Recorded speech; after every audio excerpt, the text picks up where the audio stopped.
Welcome, everybody. Welcome to the What the Football channel. This is the BH and Scrubber Show. BH is back.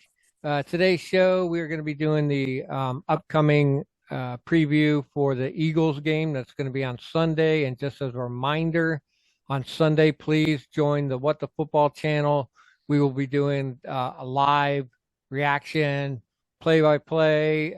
Come tear your hair out with me or cheer. Depends on what happens, or both. And it's going to be it should be an exciting game. They're always exciting. So got my boy BH is with us here. Glad to have you, BH. There's a lot of things going on, and let's just get it rolling. Yeah, man. Good job holding down the show midweek.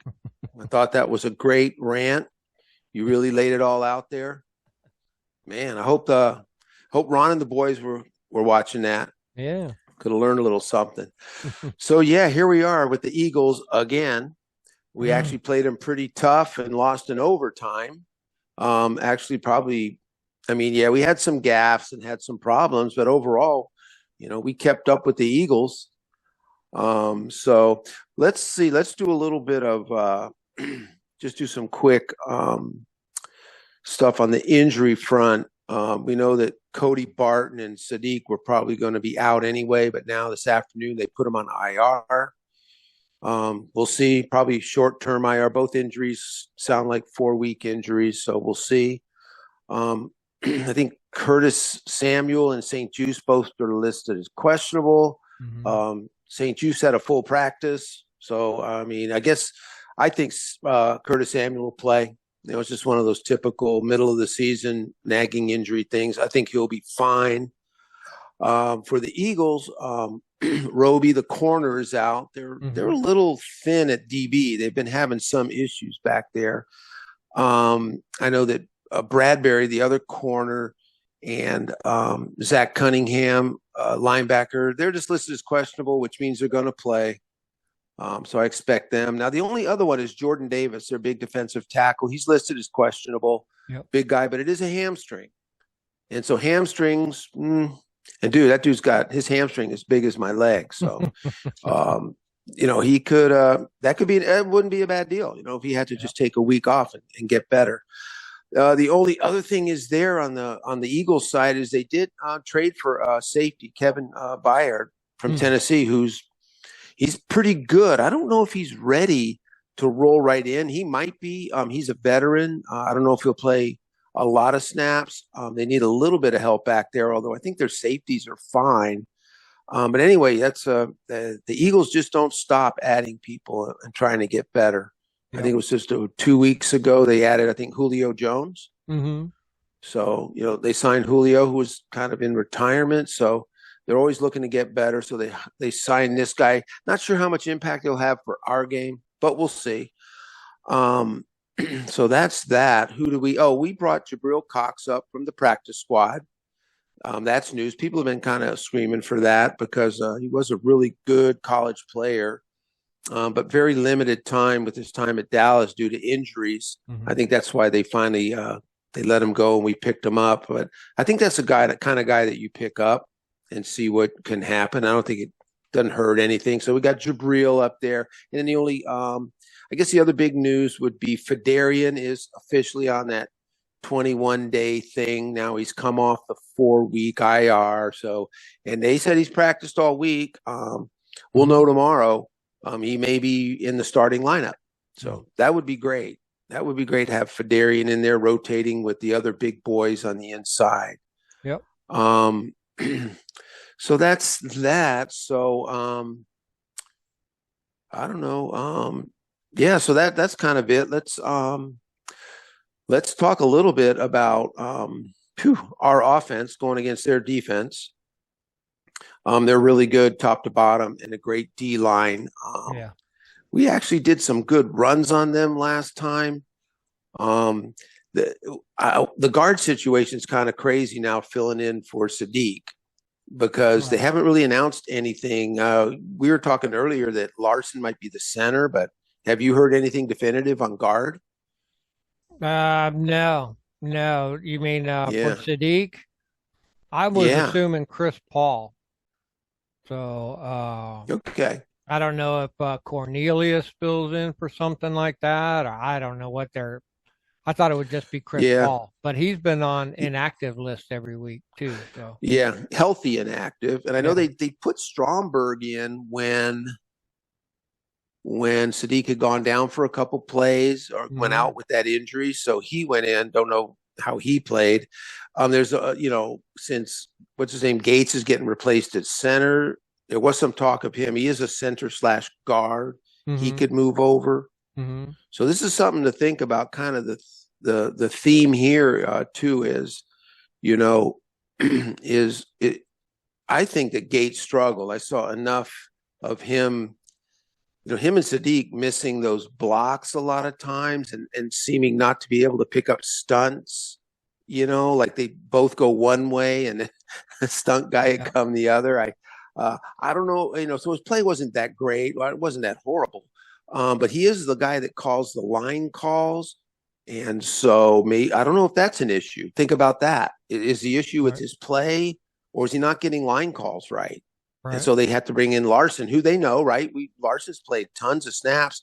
Doesn't he Yeah, have some insane one loss record he with does. us? When Yeah, he does. Larson when he plays, he's like, I don't know, he's only lost one game when starting. Yeah, So, like I lost was one kind of and thinking tied one. That one against New York last year. that was it. Yeah. So he's, maybe that's just it. Maybe it's not even a matter of blocking or passing capabilities. Maybe they didn't feel like he was getting the line calls correct. Because a lot of times you saw the line slide and just a guy come right around on the loop, and it's like, whoa, who was supposed to block that guy? And so in a way, it'll be. I think he's going to start. So we'll know tomorrow morning. We'll kind of see when the game starts who's going to be at left guard. But the way things have gone with all the everything with the offensive line and their struggles, I mean, to me, it's a good thing, Yeah, yeah, right? mix it Yeah, up. Yeah, yeah. I Get some think. new bodies in there. Yeah, it'll test whether the scheme is any good or the players were any good. So if the it would be a good, I don't know, putting Gates over at guard. He's another veteran rather than putting in another new guy in there. So maybe you have Leno veteran, Gates veteran, Larson veteran. Cosme's coming into his own. He's getting close to being a vet. It's been a couple years, and of course Yeah, Wiley on the end. So now you have all vets up front rather than trying to pull in somebody like. Although I think Stromberg did good. yeah. So maybe putting Gates at guard is a good thing. Something needs to happen. So they're going to have a tough time with this Eagles defensive line. So They are, man. And I went back and we've talked about it many times. The way they, as far as snaps are concerned, they really rotate their DBs fresh. mm, Man, those guys, and they're all good, man, and they rotate them real fresh. So they're always rested and ready to go. So, but we had success against them last time.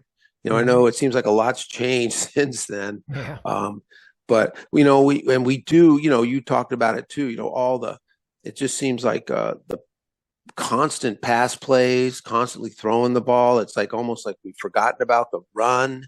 hmm, And once again, I mean, we sound like broken records, man. But once again, we've got to commit somehow to the run. We really do. And hand in hand with that is we're also critical. It's like, you know, screenplays can be part of your run game. big If time. you set it up properly, it's not a pat, it's not a deep throw. You're not reading the safety. It's just over here. Boom, you just chuck it. It's Hmm. no big deal. And Yeah. then, but the rest of that play obviously is where are your receivers blocking? Where are the linemen blocking? But it is incorporated, and we've been really down on the lack of screenplays, especially against teams that are jailbreaking on us. I mean, if Hmm. teams are jailbreaking, you can just stop them with screenplays. You can really, haul that. So hopefully I just hope we really commit.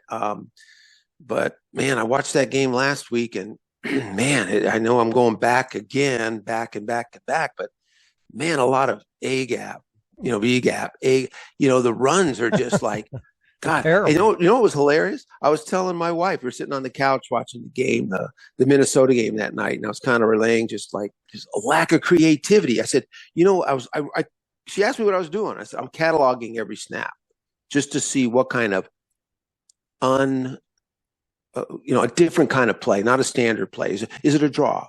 Is it a Mm. screen? Is it a bubble screen? Is it a reverse? No reverses, no jet sweeps, nothing to keep anyone there. And I said, and no, not one pitch out. I'm not a big fan of the pitch out. You know, quarterback's under center. You just pitch to the back and he goes to that side and he Hmm. sees if he can just break the edge, right? So we're watching. So the game going, okay, here's the game. Here we go. Boom, boom. First play. So Kirk Cousins under center. Hut, hut, hut. He pitches to Madison. Madison Nice. breaks it for 11 yards. And Nice. My wife looks over Yeah. at me like, oh, okay. That's Yeah. what you're talking. I said, yeah. And we didn't run one of those, not one Yeah. time. So Terrible. let's hope we can run. I don't think like any team, but especially against the Philadelphia Eagles, you can't be back there passing 47 times. I just think it's a recipe for a loss. So Yeah. let's hope we're more balanced. I mean, everyone, we are going to get this. I don't think it's bad what's happening to the O line. We've got enough people to fix it. It's not a disaster. I think the O line fixes that were made are going to be good. And we have all of our receivers are healthy. Our Hmm. tight ends are healthy. Our running backs are healthy. Hmm. There really shouldn't be a problem implementing an offensive scheme to attack these guys from all over and protect Sam, but that includes running the ball. So, I mean, what do you think? No, yeah, no, that's a good critique to it.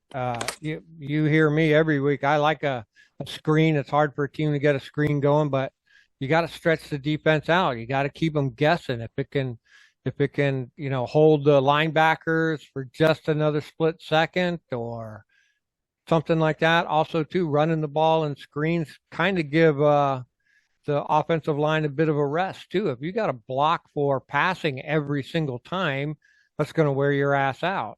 And you got to read those kinds of stunts, and it's more of a defense style of blocking rather than an offensive style of blocking where it's the run, you're out getting blocks, you're chasing the block, you're moving towards them, whereas you're blocking for a pass, you're stepping back, you're letting them come at you, I just don't.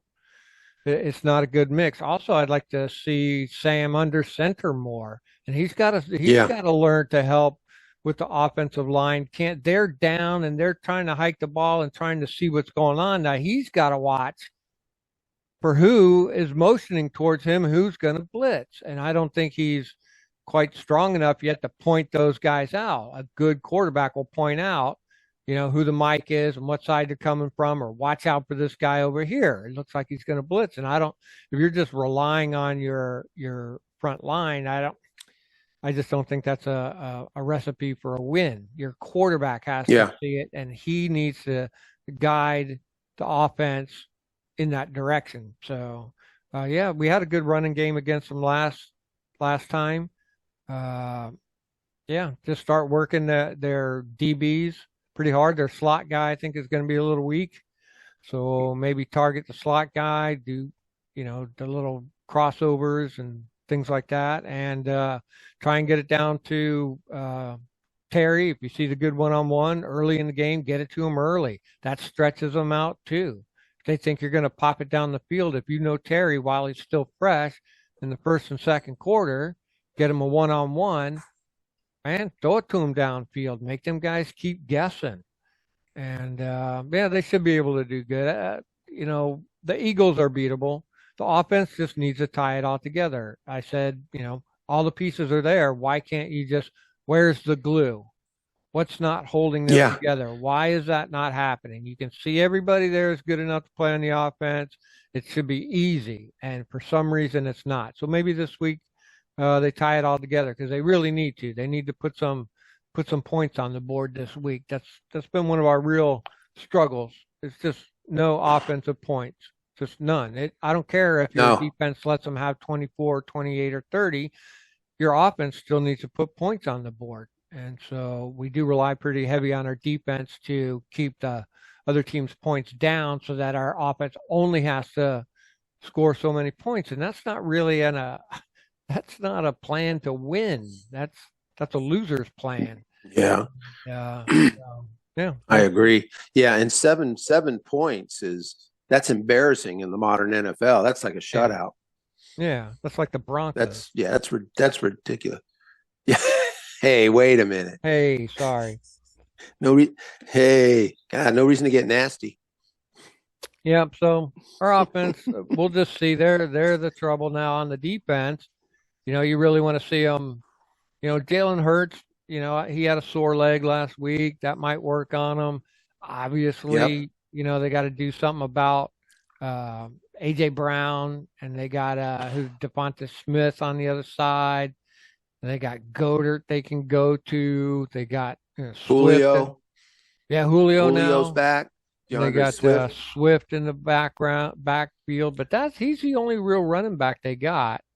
That Gainwell Yeah. guy, but he's more like a fullback. And then if Hertz is not like, if they're not going to be designing runs for him because he can't really do it, or they don't want to take any chances, that means they're going to possibly have to pass more or run with Swift a little bit more. And if they've got to pass more and we can keep it tight on them, we can make Jalen, make some mistakes. And about the only thing that's going to save us in this game is going to be turnovers.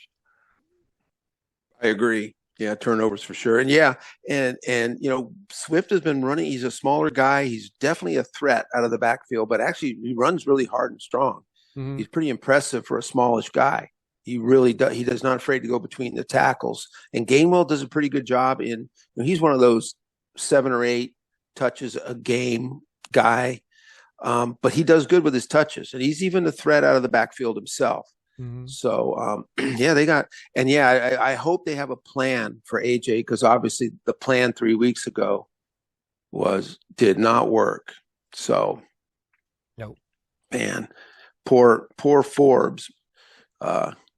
Hopefully that won't stay with him for the rest of his pro career. But man, he just got completely roasted. 175-pound guy on a 225-pound guy. I don't know who thought that was going to work. So yeah, let's get out there and don't let him kill us. And I liked your point earlier. Everybody got hurt by AJ. You're going to need That's 2 true. people on him. Without a doubt. And I kind of like your point about Terry earlier, just about the offenses, getting it to him. Like, get it to Terry early. Like you said, if he's there early, get it to him early, because you know what? Then you have to force them to get help right away. They think, okay, we're going to need some help over there, because teams do look to give help with Terry over the top.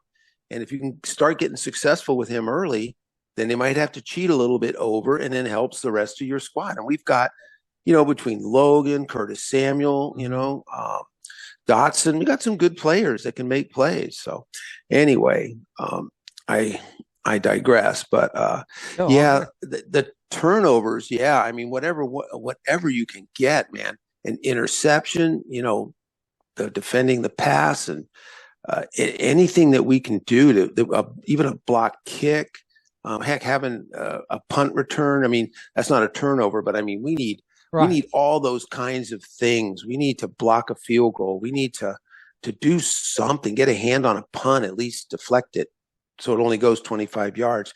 But we need all those little things.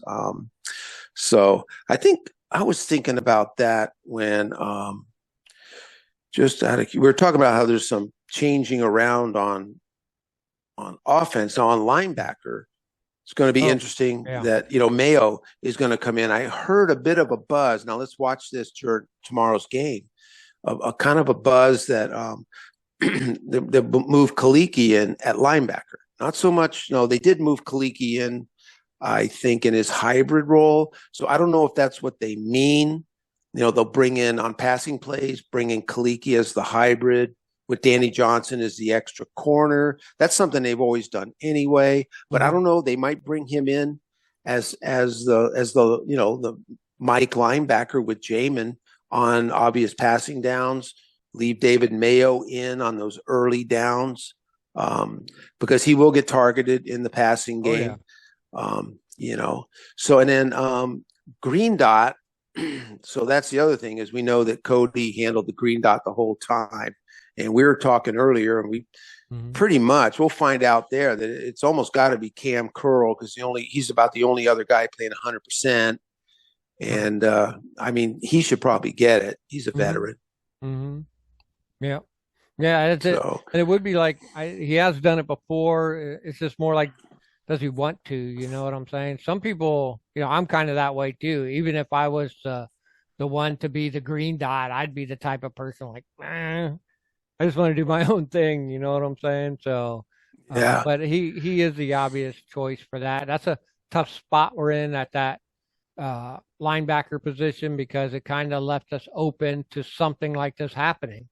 Look what's happened. You know what I mean? You were relying on Cody Barton being your green dot forever, and he's not. And now you leave yourself kind of in a bind, especially with not having Reeves or Derek Forrest. So those three people missing from our defensive lineup is kind of hurting us. But yeah, we'll see. I don't know. Maybe bring Forbes out. I think there. It's pretty preferable. Yeah, why not? Give him a couple plays. Yeah, put him in for 3 plays. Yeah, I think it's really. I think I kind of like the idea of having a linebacker have the green dot because he could communicate with the line and the DBs behind him. He's in a good spot to communicate with everybody. But I just think you got to have someone. I think having Curl, even though he's not the linebacker, he does play up. He is the strong safety. And he's a smart guy. You need someone who really knows who can communicate to the guys. And that's another thing. Like we talked about Tyler Larson, right? Yeah. Maybe he's better at line calls. Yeah. Communicating. And the same thing, we don't know about Cody. They seem to think he was okay. And maybe Cody was fine on calls. We don't know. But you know what?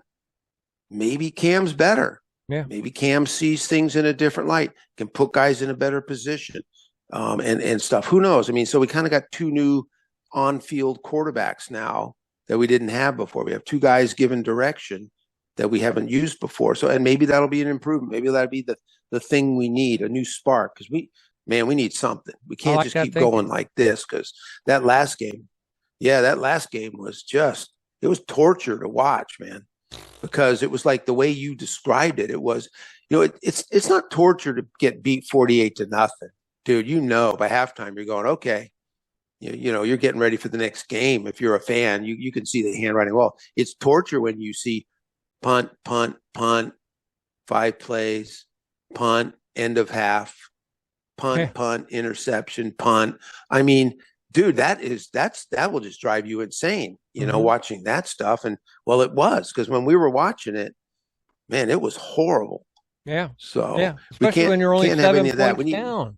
You're only 7 points down. 7. That's it. The whole fucking time you're only 7 points down. And so you're thinking, like you say, all they got to do is score 7 points. We're in this thing. We're only out by one score. That's it. And then the whole time it just lingers. The carrot, you keep going for the carrot and it just keeps moving farther and farther away. And you're like, what the fuck is going on here? I know. So, and it's unfortunate, like I said, too, and you were saying it, we got to rely on it. It's not a winning plan to rely on your punt returner to run a 60-yarder back. It's not a reliable plan when you got to rely on your defense to recover a fumble in the opposing territory or make an interception so you can get doing the heavy lifting for your offense. All they have to do is just put it in for 10 yards or 15 yards. Fuck that. You might as well just let the defense play offense too then if that's what you're going to do. Fuck it. So, at that point. Something's got to turn around for this offense. We got to dictate. Start looking sharp, and they got to start bringing some heat. And they got to start, like you said, not lingering, making us just sit there, 3 and out, 4 and out, 3 and out. They were only 1 for 15 and fucking third downs last week. It's brutal. So they're going to have to flip that switch somehow. I mean, we're still in this thing. Yeah. Technically, I mean, we talked about earlier about, how the NFC looks. It looks like shit. So luckily for us, and that's another thing. Your plan can't be that other teams look like shit. So you know what I'm saying? So Yeah. our Right. our whole plan is relying on things you shouldn't be relying on. So Yep. So, well, I'll be there in the chat while you're live streaming it, man. yeah, I'm still hopeful. I'm still hopeful. You know what Yeah, I yeah. mean? Me too. I I'd don't see love. why not. Yeah. I don't see why not either. Like you said, we only just, we played them right to, almost to a draw till overtime. Hmm. So, we stood toe to toe with them in Philadelphia. I Hmm. mean, there's no reason why we can't do it again. And Lord knows we can't play that bad again after a week like last week. So God, that's that's the only thing you got, guys. Say no one could play that bad. Yeah, well, So yeah, yeah. yeah. So I think Well, they we'll got see, man. it's a sold out crowd.